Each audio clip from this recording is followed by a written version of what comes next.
At kanina nga may nakausap tayo ng mga voters sa iba't ibang polling precinct dito nga sa lungsod at may mga kanya-kanya silang manok, may mga Team Nograles, may mga Team Duterte at dito din sa lungsod ay may kanya-kanyang mga baluarte.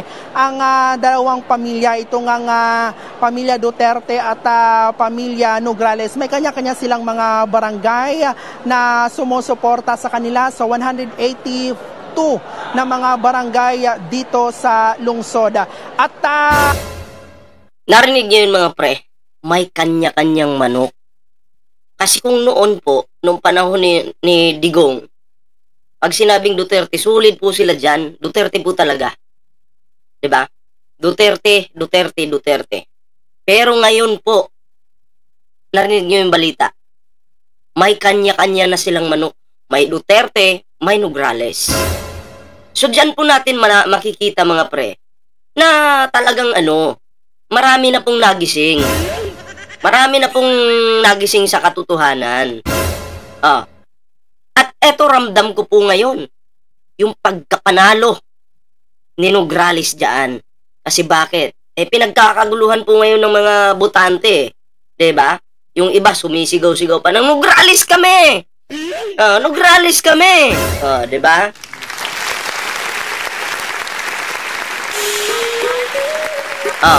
So, hindi na po mapipigilan ang pagkapanalo ng mga Nograles. Hindi naman po mawawala na meron pa rin susuporta sa mga Duterte. Hindi naman po mawawala yan eh. Hindi mo zero yung mga yan. Pero po, nagising na po ang mga Dabawenyo. At ako'y naniniwala na Nograles na po ang magwawagi dyan. Pinagkakaguluhan ng mga Dabawenyo. Sumisigaw sila. Isinisigaw yung pangalan ni Nograles mga pre. Eto pa, may ipapakita ko. So eto mga pre, may ipapakita ko sa inyo. Okay. Yan.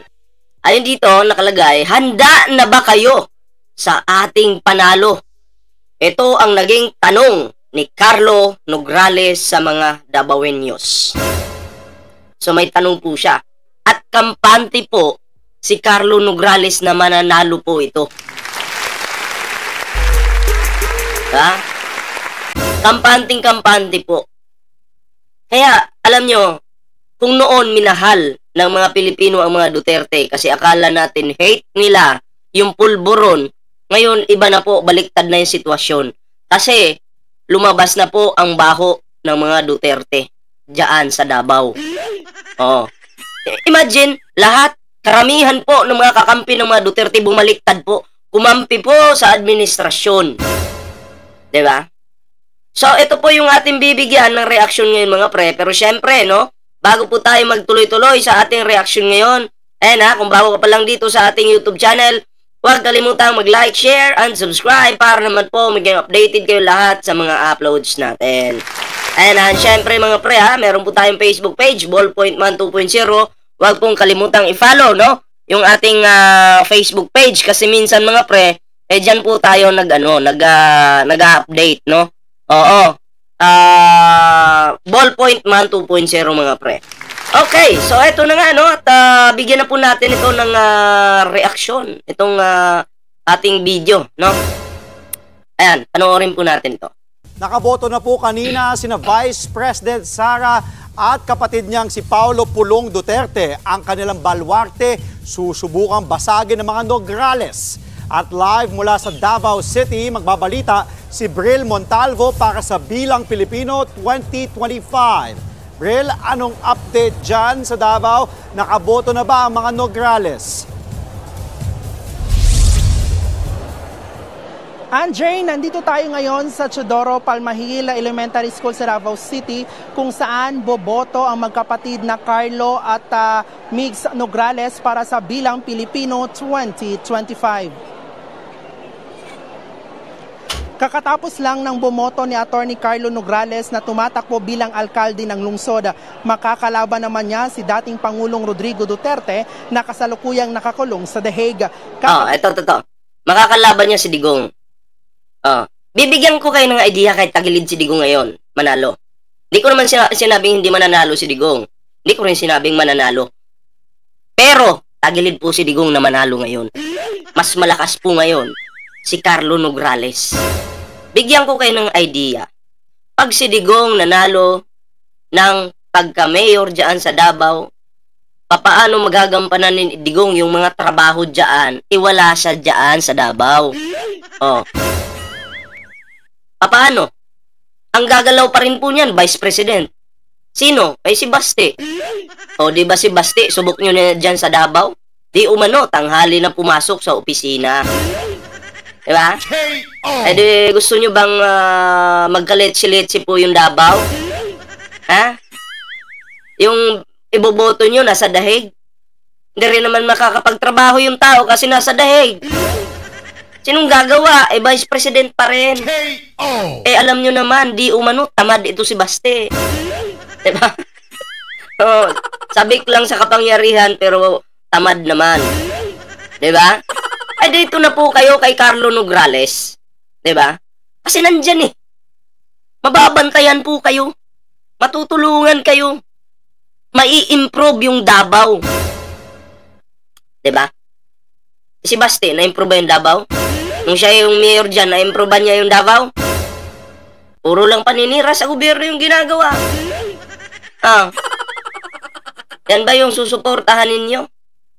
Yung mga naninira lang? Magaling lang manira? Ay, sus Mariuset. Ah, ito na, tuloy natin. Tapos lang ding bumoto ni PBA Party List Congresswoman Migs Nograles na tatakbong kongresista sa unang distrito ng lungsod. Makakalaban ni Migs si re-electionist Congressman Paulo Duterte. Nakaboto na din. Supportan din po natin, no? Yung mga Nograles, mga pre. Wag na yung mga mahilig mag ganun-ganun, mga mahilig sa mga chicks. Mahilig mag-inom-inom sa bar. Okay lang naman eh, mag-inom ka sa bar, pero maging matino ka naman. Kongresista ka eh, tapos ganyan yung gagawin mo. Tapos di umano eh, ikaw ay gumagamit ng mga tokens. Hindi maganda yan sa isang kongresista. Okay lang kung katulad namin kasi mga ano naman kami, hindi naman kami kongresista. Kung maghanap kami ng pokpok ngayon, si Ballpoint man maghanap ng pokpok, okay lang. Pero hindi natin gagawin yan. Masyado madumi. K.O. Okay lang, sa Bisaya pa, jackass man din si Pulong. Eh, mukhaon ahong violet na. K.O. Tuloy. Kaninang umaga sa Catalunan Grande Elementary School, si Congressman Pulong maging ang kapatid niyang si Vice President Sara Duterte ay nakaboto na rin kaninang umaga. Panik na sila, Sara. Nagpapanik na. Sa Daniel R. Aguinaldo National High School. Andre, anumang oras ngayong araw ay nakatakda ding bumoto si Davao City. Ako po, nakaboto na po ako. Ayan o. Nakikita nyo. Kaninang umaga, pumila ako. Maaga akong bumoto. Pero sinigurado ko po. Eto sinigurado ko na sa boto ko na papunta po talagang iniduro. Etong PDP laban na to. Wala po akong binoto na kahit isa sa kanila. Si Camille, hindi ko binuto yan. Si Amy, hindi ko binuto yan. Yan po yung klaro dyan. Pero yung mga inendorso ni PBBM, binuto ko po yan. Tuloy. Mayor Baste Duterte na tumatakbo ngayong bilang vice-alkalde ng lungsod. Magtatapos ang butuhan dito sa mga presinto or polling precinct ng lungsod mamayang alas 7 ng gabi. Mula sa Davao City... pero si Jilay hindi pa nakapagboto no? Mamaya pa kasi dami pa tao. Si Bril Montalvo bilang Pilipino... Marami pong hindi nakaboto. Register naman po sila. Kaya nga lang, pagpunta nila doon sa mga buboto na sana sila, hindi po nila makita yung pangalan nila. So may mali na dito, Comelec. Sayang nga po may mga hindi po talaga nakaboto. Bayan ang ipanalo. Si Jessito, kanina nakapanayam na kita kaninang umaga, pero ngayon gusto kong malaman, mas marami na tayong kapatid dyan sa mga polling precinct sa Davao. Nakausap mo na ba sila? Handa ba sila kung sakasakaling si dating Pangulong Rodrigo Duterte ang manalo? Handa ba sila na isang absent mayor ang magsisilbi sa kanilang lungsod? At the same time, naka-apekto ba? Take note absent mayor. Anong nangyayari dyan? Sa pananaw nila kay Paulo Duterte, ito nga nag-viral na CCTV video ni Pulong. Jess, alam mo, intense talaga ang politika dito sa Davao City makalipas ang 15 taon. Kasi nga, muling maglalaban sa politika dito sa lungsod. Ito nga pamilya Nograles at pamilya Duterte. At kanina nga may nakausap tayo ng mga voters sa iba't ibang polling precinct dito nga sa lungsod at may mga kanya-kanya silang manok, may mga team Nograles, may mga team Duterte at dito din sa lungsod ay may... Nahati na! Pero lamang pa rin yung Nograles. Bakit? May pinagkakaguluhan po sa Davao City. Di ba? Kanya-kanyang mga balwarte. Kanya-kanyang manok. Kanya-kanyang manok. Pero nung hindi pa na-expose yung mga baho nitong mga Duterte, ang sigaw po ng mga Dabawinyo, Duterte lang po talaga sila. Wala nang iba. Pero ngayon, nag-iba na po ang ihip ng hangin. Ang dalawang pamilya, ito nga pamilya Duterte at pamilya Nograles, may kanya-kanya silang mga barangay na sumusuporta sa kanila sa 182 na mga barangay dito sa lungsod. At ang sentimento naman nila, if ever na manalo itong si dating Pangulong Rodrigo Duterte na nakakulong ngayon sa The Hague, ay wala silang problema doon. Kasi nga simulat sa poll ay sabi ng mga botante... Yun yung mindset ng mga Dabawinyo na solido pa rin Duterte na magpasa hanggang ngayon, sarado pa rin yung isipan. Yun eh. Na okay lang kahit wala dito si Digong. Yan pa rin yung aming manok. 'Di ba? Hindi nila inisip anong magagawa ni Digong kung wala siya sa Davao. Anong magagawa niya? Nasa dahig yung tao. Anong magagawa ni Digong kung nandun siya sa dahig? Papaano uunlad yung Davao kung walang mamumuno dyan?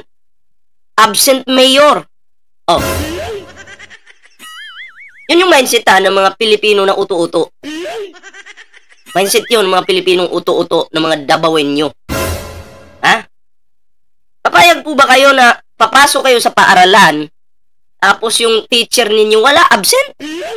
Anong matututunan nyo? Anong makukuha ninyo yung aral? Yan po ay isang example lamang. Anong mga tututunan nyo dyan? Sige. Ikaw, papagawa ka ng bahay. Nung nagpagawa ka ng bahay, nandun ka na sa area, absent yung gagawa ng bahay, papaano mabubuo yung bahay? Ikaw na may-ari, nag-aantay ka doon. Yung mga construction worker, absent. Susuportahan mo pa ba? Itutuloy mo pa ba? Or sasabihan mo pa ba? Sige lang, pasok lang kayo. Kayo'y masusunod. Okay lang ba yun? Yan po yung isang example. Sana maintindihan ng mga tangan DDS.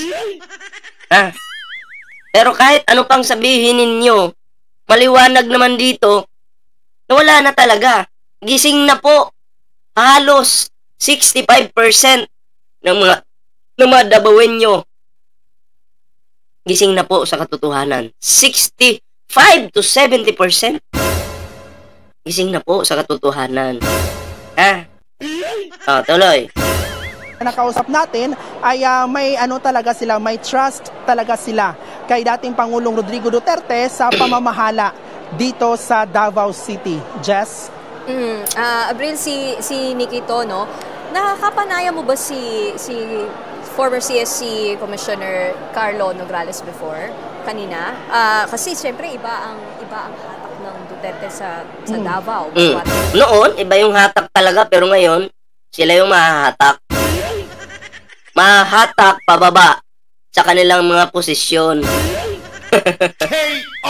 Ultimo yung upuan na pinagbobotohan nila, pinapapirmahan pa sa kanila.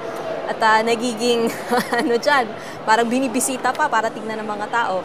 Kumusta naman si Sir Carlo Nograles? Yes, tama ka nga dyan, Nikki, no? Kanina lang ay natapos ang pagboto ni Carlo Nograles dito nga sa Isidoro Palmel Elementary School at nabigyan tayo ng pagkakataon na ma-interview siya. At sabi niya na handa siya sa anumang magiging resulta mamaya or bukas sa 20... Kampante, yun dapat yung yung mayor, bagong mayor ng Davao. Masayahin, nakasmile palagi. Hindi yung nakasimangot at puro pagbabanta yung nasa isipan. Puro galit. Diba? Dapat ganyan yung mayor, nakasmile lang palagi, oh. Masayahin, kampante. Diba? Hindi yung nakasimangot lang. Ang nasa isip at puso nila, puro pagbabanta, puro paghihigante. Oh, mali yun. Diba? 25 bilang Pilipino, kung matatalo ba siya, kung mananalo ba siya, ang importante umano na dapat tutulungan talaga ang mga mahihirap na Yan, tama yun. Pilipino, especially mga mahihirap na mga Davaoenyo. At natanong... Tama yun. Dapat yun talaga yung mindset ng mamumuno dyan sa Davao. Pero yun din naman yung sinasabi ng mga Duterte. Na naawa daw sila sa mga mahihirap, kailangan daw tulungan, pero tumulong ba? Ang Vice President nga natin, may ginawa ba? Ano bang may pagmamalaki ng Vice President natin na talagang tinulungan niya yung mga Pilipino? Meron ba? Kahit yung si Baste dyan sa Davao, meron ba? May pagmamalaki ba? Wala po. Napo. Wala pong may pagmamalaki si Baste. Totoo po yan. Puro lang po panghihila sa gobyerno yung kanilang ginagawa. Panghihila pababa. Hindi ko nga maramdaman na nagtatrabaho pa itong mga to eh. Hindi ko po ramdam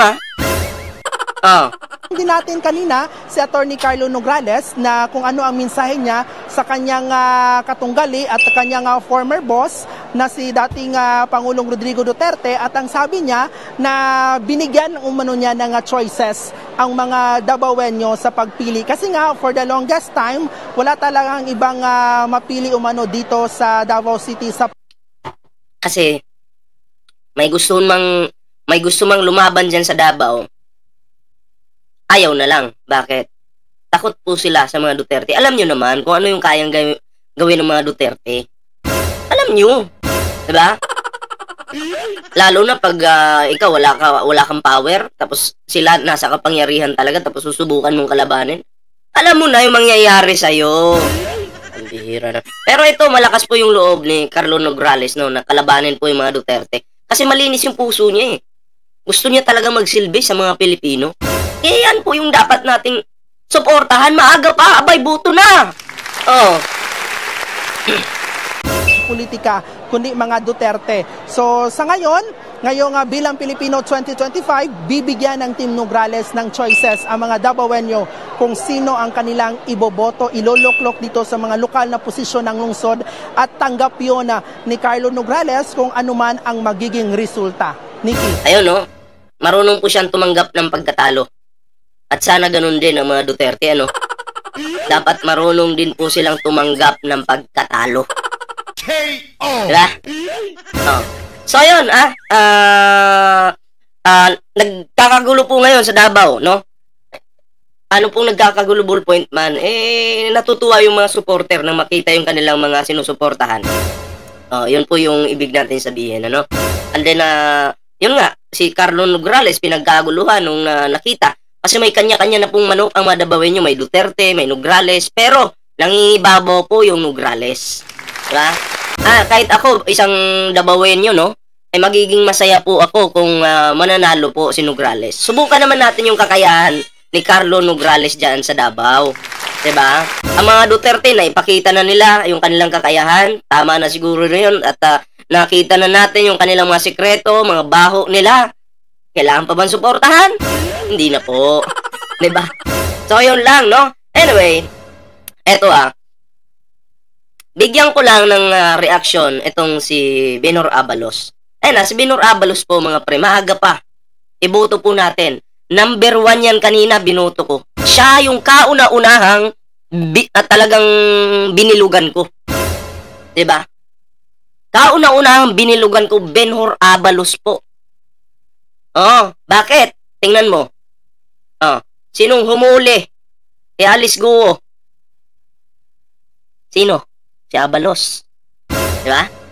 Si Abalos po. Pero tingnan mo, kahit nahuli na po si nahuli niya po si Alice Guo, kinrate po ni Abalos itong si Alice Guo na tao, hindi po hayop. Maganda pa rin po yung kanilang usapan, tao to tao. Hindi po niya sinisigaw-sigawan, pero huli nila yun. Pero hindi niya sinisigaw-sigawan, maganda pa rin yung daloy ng usapan. Dapat ganun, may respeto. Diba? Tao pa rin yun eh. Kahit paano tao pa rin yun. Pero mananagot siya sa batas. O, si Kibuloy. Nanguna din dyan, bukod kay General Torre. Si Abalos. O. Diba? Marami pong nagawa si Abalos, mga pre. Maaga pa, iboto po natin. Ha? Maaga pa po. Ang alam ko, alas 7 matatapos yung butuhan. Ha? Suportahan po natin, baguhin na po natin yung Pilipinas. Nasa ang kapangyarihan po natin ngayon, nasa mga kamay natin eh. Diba? Wag na po nating iboto yung mga politikong puro paninira yung ginagawa. Wag na po nating iboto yung mga politikong mahilig kumain ng isaw ng manok sa kanto. Fishball. Tingnan mo si Camille Villar. Hindi naman kumakain ng isaw ng manok yan. Anong ginawa? May isang larawan na nag-viral ay kumain ng isaw ng manok. Grabe yung ginawa. Grabe yung kanilang pakulo ngayon. Diba? Nakakahiya kung talagang susuporta pa kayo sa mga basurang politikong pakitang tao. Diba? So anyway mga pre, yun lang po yung aking video ngayon. Mamaya, kita-kits pa tayo sa susunod nating video. Nako, marami po tayong pag-uusapan mamaya. Bago po tayo magtapos sa ating video ngayon, meron po tayong Facebook page, Ballpoint Man 2.0. Huwag pong kalimutang i-follow ang ating mga social media accounts, Ballpoint Man 2.0 mga pre. And syempre, kung hindi ka pa nakasubscribe sa ating YouTube channel, huwag kalimutang mag-like, share, and subscribe para naman po maging updated kayo sa mga uploads natin. Bumoto na ako. At sinigurado ko na ang PDP laban ay papunta ng inidoro. So ayun lang po no. At mamaya magkikita-kita na naman po tayo sa susunod ng video. Nako. Maging matalino po tayo ngayon.